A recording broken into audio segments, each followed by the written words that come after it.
ഒരു ദിവസം തിത്തൈ തകതൈ തിത്തിത്തോ. എന്താ ഒരു ശബ്ദം? ഹിഹിഹിഹി, ഉഗ്രൻ ഡാൻസ് ആണല്ലോ. ഏയ് തിത്തിത്തോ, ഭൂതത്താന് ഡാൻസ് പഠിപ്പിക്കുകയാണോ? ഹിഹിഹി.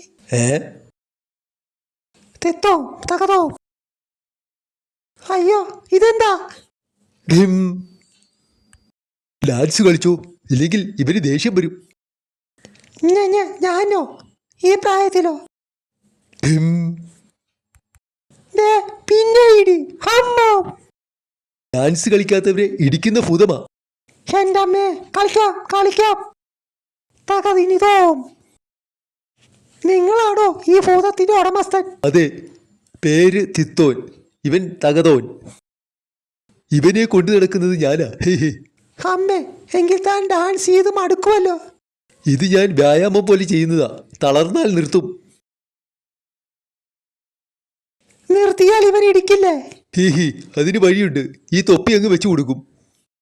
തൊപ്പി വെച്ചാൽ ഇവൻ ഡാൻസ് നിർത്തും. കണ്ണു മൂടുന്നതുകൊണ്ട് ഇടിയും നിർത്തും. അപ്പോ ഇനി നമുക്ക് ഡാൻസ് നിർത്താല്ലേ? അതെ. ഐഡിയ, ഇവന് രാജുവിന്റെ രാധയുടെ മുന്നിലെത്തിക്കാം. പിള്ളേര് ഡാൻസ് ചെയ്ത് ചാവട്ടെ. എന്താ അമ്മുമ്മ ആലോചിക്കുന്നത്? ഡാഗിനി പ്ലാൻ പറഞ്ഞു. അതിനെന്താ, നമുക്ക് വേണ്ടത് ചെയ്യാം. ലുട്ടാപ്പി വിളിക്കാം, കുന്തത്തി പോവാം. ഓഹോ, അതാണോ പരിപാടി? മായാവി ഒരു മന്ത്രം ചൊല്ലി. ഓം ക്രീം കൈ വളര്, കൊമ്പ് വളര്. അതോടെ തകതോൻ ഭൂതത്തിന്റെ കൊമ്പ് വളരാൻ തുടങ്ങി, കൈ വലുതാകാനും.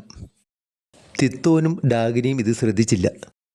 ഹലോ ഹലോ, എടാ ലുട്ടാപ്പി, ഹലോ. റേഞ്ച് കുറവാ, അങ്ങോട്ട് നീങ്ങി നിന്ന് വിളി.